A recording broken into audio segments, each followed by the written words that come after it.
Saya akan sharing beberapa poin terkait dengan peran dari industri hulu migas dan apa yang dikerjakan oleh SKK Migas dan peran apa yang memberikan atau manfaat apa yang dirasakan dan bisa dirasakan oleh masyarakat luas gitu ya.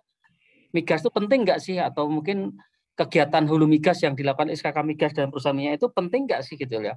Di dalam banyak kesempatan selalu muncul bahwa ketika ada kegiatan migas di satu daerah atau kegiatan industri hulu migas di satu daerah, karena biasanya migas itu selalu posisinya di daerah-daerah terpencil ya. Tapi pertanyaannya apakah kalau kemudian penerimaan negara itu migas besar atau tinggi, masyarakat akan sejahtera enggak kira-kira gitu. Ini saya punya analogi begini, ini keluarga Bapak Amir nih. Bapak Amir itu punya keluarga, misalnya satu istri, dua anak gitu ya. Misalnya Pak Amir ini gajinya 5 juta tadinya satu bulan. Tiba-tiba naik jadi bulan berikutnya karena dia dipromosikan jadi manajer di perusahaan dia naik dari 5 juta jadi 10 juta misalnya. Pertanyaannya begini, kalau penghasilan Pak Amir itu naik, maka keluarga sejahtera. Akan bergantung bagaimana istri dan keluarga mereka itu membelanjakan uang yang diperoleh dari hasilnya Pak Amir tadi. Kalau yang 5 juta itu tambahannya itu tidak digunakan secara bijak, dibelanjakan dengan tidak bijak, didistribusikan dengan tidak bijak, maka ya tidak sejahtera. Jadi ada dua faktor. Faktor pertama adalah kenaikan penghasilan dari Pak Amir di satu sisi. Di sisi lain Pak Amir dan keluarganya termasuk istrinya itu harus pandai membelanjakan. Sama dengan migas ya. Ketika kita bekerja tujuannya adalah menaikkan penerimaan negara dari migas ini. Ya, penerimaan negara bukan pajak itu dari migas naik, mungkin pajak negara dari pajak migas naik, PBB naik, pajak migas lainnya juga naik. Ketika SKK Migas dan perusahaan minyak itu melakukan upaya untuk menambah penghasilan, maka mestinya harapannya adalah digunakan secara bijak, dibelanjakan secara bijak. Kalau dibelanjakan dengan bijak, maka akan ada kesejahteraan. Nah, masalahnya penghasilan yang diperoleh tadi itu yang membelanjakan bukan SKK Migas.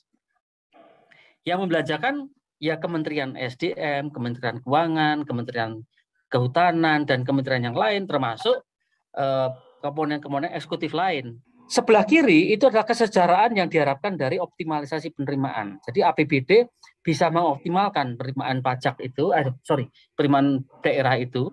Tetapi sekali lagi, apakah apakah kabupaten, kemudian masyarakat di situ itu akan sejahtera atau tidak? Ya bergantung dari nanti belanjanya bagaimana. Nah, ini konsep yang sama persis yang kita lakukan. Nah, sekarang pertanyaannya, apa sih yang bisa disumbangkan oleh penerimaan negara ini? Sumbangkan oleh SKK Migas dan KKS. Kalau kita bagi menjadi dua nih, dampaknya adanya hulu migas di satu daerah. Ya, pertama selalu bersifat nasional, itu adalah ada penerimaan migas sebelah kiri ini, penerimaan migas. Ya, penerimaan migas yang artinya ini penerimaan migas itu diperoleh dari penjualan migas. Penerimaan migas ini masuk ke rekening Kementerian Keuangan, rekening di Bank Indonesia. Jadi tidak pernah ada uang yang masuk ke SKK Migas atas hasil penerimaan negara itu.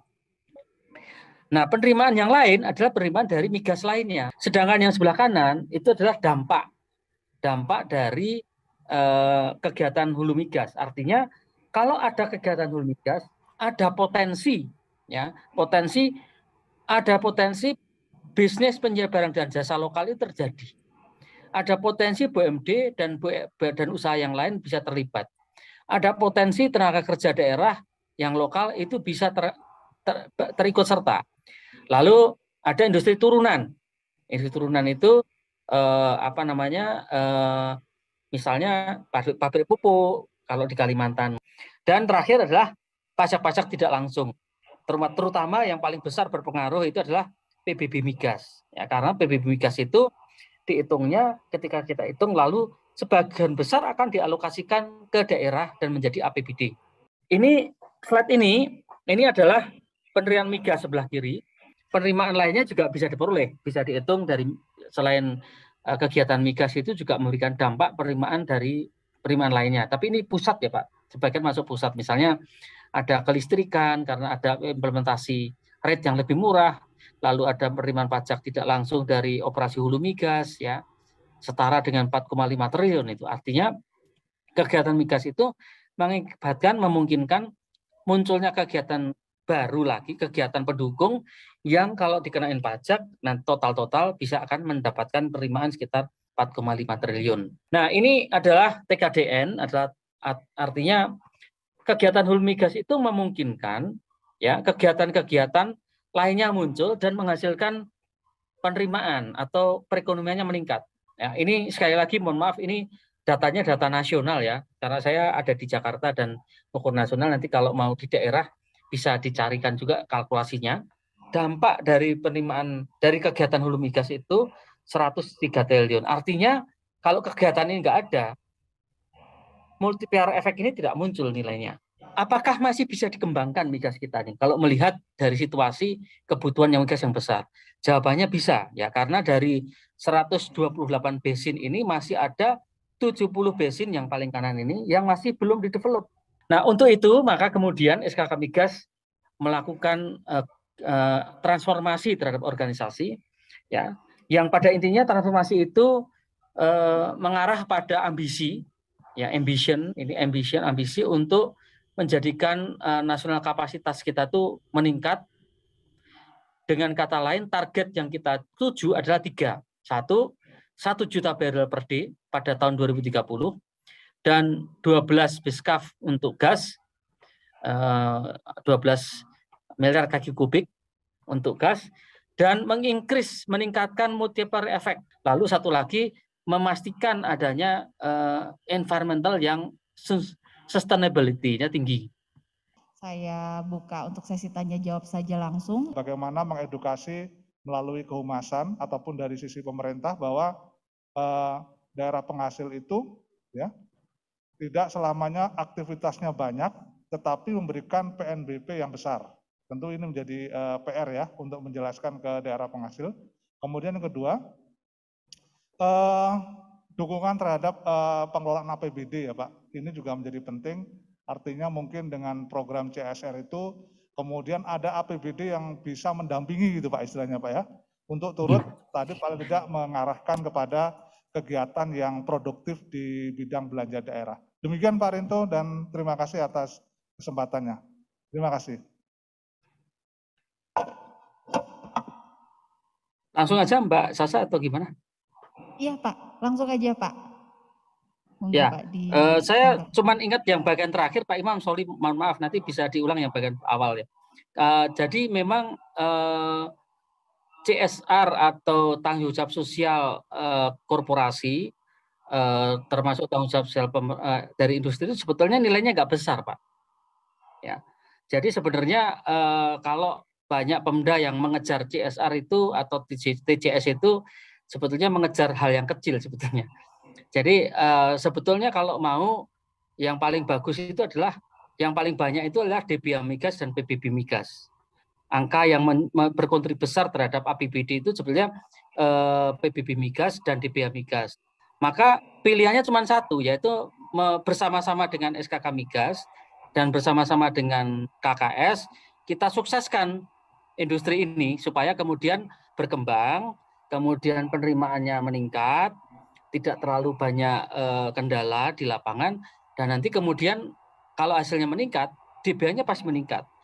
Dan PBB juga meningkat. Mengenai komunikasi, oh ya jelas kita memang kami juga sedang rapat ini dengan teman-teman perwakilan lain untuk membicarakan mengenai komunikasi. Jadi maksud saya tentu saja kita sedang siapkan strategi komunikasi untuk ke depan tahun 2022 dan kami sedang membicarakan ini, dan nanti tentu ada raker juga untuk kehumasan di tanggal 25 ada FGD, lalu terakhir tanggal 13-14 nanti ada raker.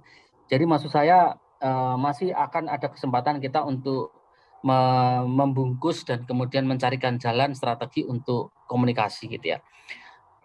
Pemda ini menjadi salah satu pilar komunikasi kita, artinya Pemda itu menjadi partner kita bersama untuk SKK Migas maupun perusahaan minyak, untuk kita bersama-sama mungkin menjelaskan pada masyarakat, tetapi di satu sisi juga semua yang sudah Bapak lakukan selama ini memberikan bantuan luar biasa kepada industri ini ya, dan sehingga dengan demikian industri migas tetap bertahan walaupun dalam kondisi pandemi kita bisa mencapai penerimaan negara lebih besar dari yang kita kerjakan pemerintah. Karena ada Bapak Ibu sekalian, maka Bapak Ibu sekalian sebetulnya turut serta di dalam upaya kita semua untuk mengoptimalkan penerimaan dari migas ini yang nantinya ujungnya bisa sebagian masuk ke dalam APBD Pemda sesuai dengan aturan yang ada. Saya kira demikian, terima kasih banyak untuk kesempatannya, terima kasih untuk dukungannya, dan terima kasih untuk kesempatan saya berbicara dalam kesempatan ini. Terima kasih banyak, sekali lagi wassalamualaikum warahmatullahi wabarakatuh, selamat sore. Baik hadirin sekalian, Bapak Ibu yang berbahagia, mari kita lanjutkan sinergi dan juga kolaborasi dan berikan kontribusi yang terbaik bagi negeri. Akhir kata, jalan-jalan ke Yogyakarta, jangan lupa beli bakpia. Sukses selalu untuk kita semuanya. Salam sehat dan sampai jumpa. Saya Fena Bella Arin. Wassalamualaikum warahmatullahi wabarakatuh. Terima kasih.